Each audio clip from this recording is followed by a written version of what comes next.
I leaned back against the headboard, the video call with Samar, the only thing grounding me. Her familiar face, framed by her sleek bob, was a balm to my frayed nerves. "And all this happened in the last 48 hours?" she asked, wide-eyed, her tea mug hovering midair.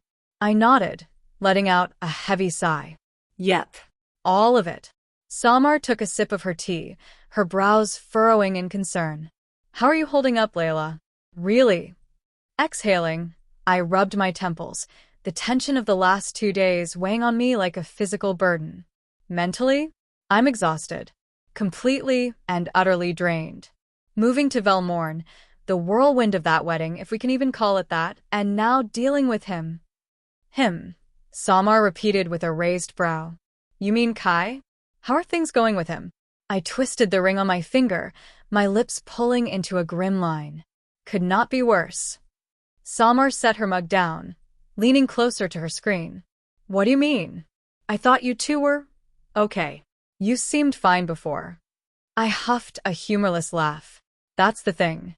Whatever sense of civility we had back in Denver seems to have evaporated since we arrived in Velmorne." Her confusion was evident. "Evaporated how?" "It's hard to explain," I said, the words tasting bitter in my mouth. Despite this being nothing more than a contractual marriage, we were getting along. But now, something's changed. And last night didn't help. Samar tilted her head, curious. "What happened last night?"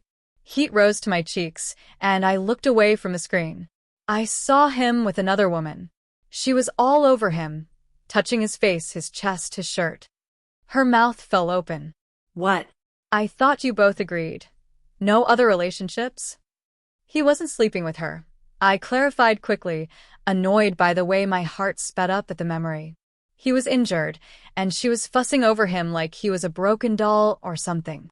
Samar's lips curved into a sly smile.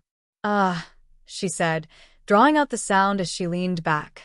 "Sounds like someone's jealous." I stared at her, incredulous. "Absolutely not." "Really?" she said, swirling her tea lazily. "Did you feel like breaking her hand when she touched him?" I opened my mouth to retort, but faltered. "Yeah, but that's just because she—" The sentence hung in the air unfinished. I didn't know how to end it. Samar chuckled, shaking her head. "Look at you, speechless. Deny it all you want, Leyla, but it's written all over your face." I groaned, burying my face in my hands. "You're impossible." Samar laughed softly. "Listen, while your mouth tries to catch up with your feelings, I'm going to take a shower.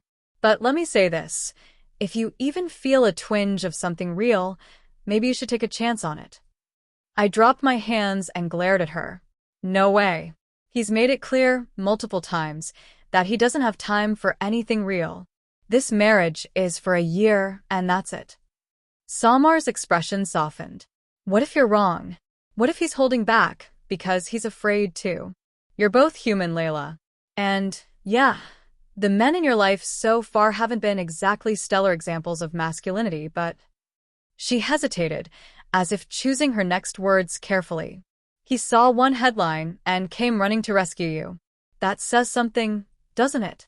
I twisted the ring on my finger again, a nervous habit I couldn't seem to stop. "Maybe. I don't know. Just think about it. I'm not saying to throw yourself at him tomorrow, but if you feel something, anything, don't ignore it." I rolled my eyes at her. "It wouldn't be a bad idea to jump his bones, though. He seems like the type who'd make your eyes roll back," she quipped with a mischievous grin. "Samar." "What?" she said, laughing. "I'm just saying." Before she could dive deeper into her inappropriate comments, I shifted the topic to her. We talked about the launch of her new product line, how they'd already started the marketing.